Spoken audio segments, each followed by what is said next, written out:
So guys, good morning. Magre-review tayo ng bago naming sasakyan. Itong Suzuki XL7 2026 Black Edition. So nakuha namin to nung January 16. Bali ngayon ko lang po ngayon lang po ako magre-review. Ses. So Black Edition to guys. Maraming nagtanong anong kaibahan ng Black Edition saka sa mga lumang sa mga 2025 pababa. Ito sa 2025 pababa, ito silver to. Silver. Ito black na, kaya nga Black Edition. Tapos yung roof rail niya silver to nung yung 2025 edition. Ito black na. Basta lahat black. Saka itong ano niya. Ang lalim. Excuse mo na. Ito black. Yan, black yan. So ito yung labas niya guys. Bali 7-seater po to. 7-seater po.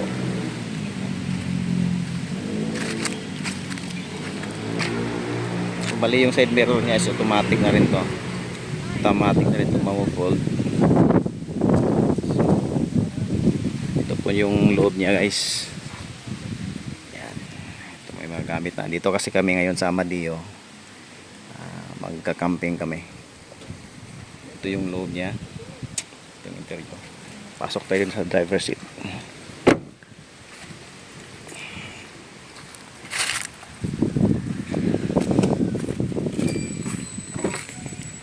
So dito sa driver seat guys,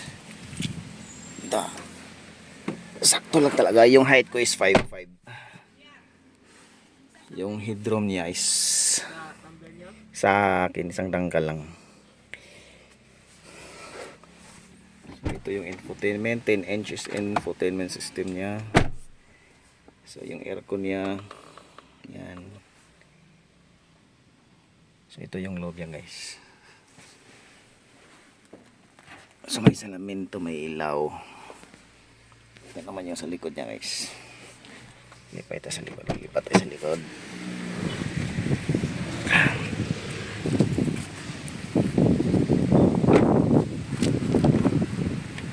Ito yung sa likod niya.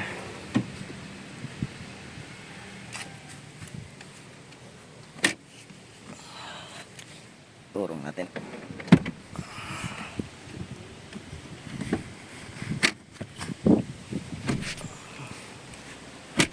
Okay. So dito sa likod guys, sakto lang yun. Ulitin ko, 5'5" yung height ko. Ayan. Ito yung space niya. Pwede D4 size niya, pwede naman. Sabit lang konti pero medyo naurong kasi itong upuan. Ito sa driver seat, yan o. Tapos may aircon na rin.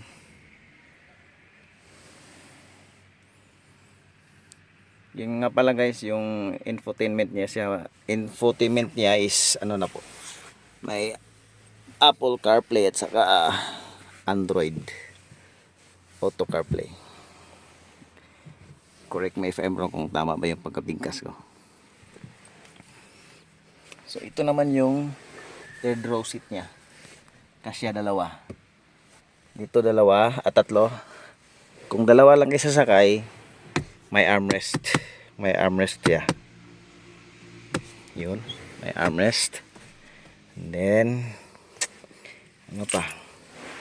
Yun, may control dito sa salamin. Yan. May isofix na pala to para sa mga bata. Kung may karga kayong, may kasama kayong mga bata. Yan. Malambot yung upuan niya guys. Tsaka meron na ring ano dito. Ano to? Saksakan 120 watts. Saka dito meron yan. Ayan, glove box, malaki din ang glove box nya.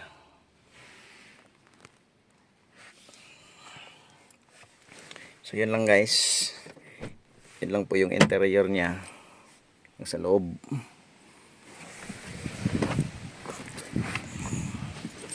Tingnan natin sa likod. sa likod naman, buksan natin yung sa likod. Yan, ito yung mga gamit niyo. So itong cooler namin, kasi pa yung cooler. Ito camping chair, may badminton, sapatos, chinelas. Kung marami kayong dala, pwede naman siya ma-fold. Itong third row seat, ayan. So marami kayong may lalagay. Pati ito may fold dito. So kung marami kayong dala, yan.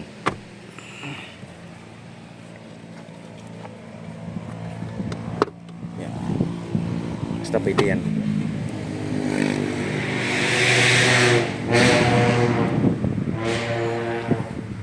So may camera na rin ko. May camera na rin ito, guys. Ayan, oh. May sensor na rin. So kung mag-atras ka, hindi ka na mahirapan kasi makikita mo naman dito sa infotainment dito kung mag-atras ka. Dito yung ano ng gasolina sa gas tank. Ito naman yung sa harap, sa hood, yung sa hood niya. Yan. So may traction control, adjustan ng ilaw. Yan, ito yung kung halimbawa sa traffic, automatic bag off yung makina para makasave ka ng fuel. Pero kung ayaw mo nan, pwede man siyang i-off. Ako, hindi ko siya i-off, at least makasave tayo ng gasolina. Automatic siya mag-off, pag mag-go naman, automatic siya mag-andar. Dati akala ko perwisyo, pero hindi naman, guys. Nakakatipid talaga ng gasolina, promise.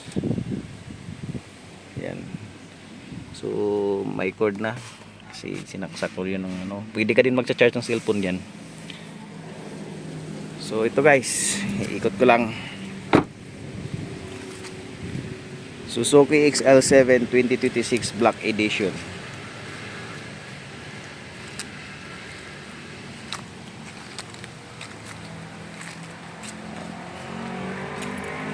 Ayan, automatic yung side mirror nito, mafo-fold.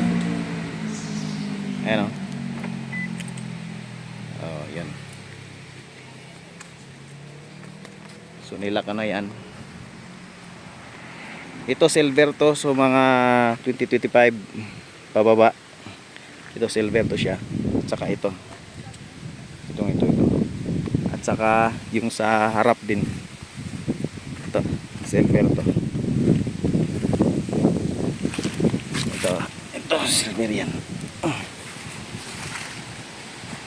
So yan lang po, guys. Comment lang kayo sa comment section kung may mga tanong kayo, kung kaya kong sagutin yung mga tanong nyo. So that's it for today.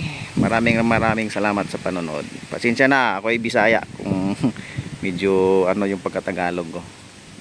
Dagang salamat.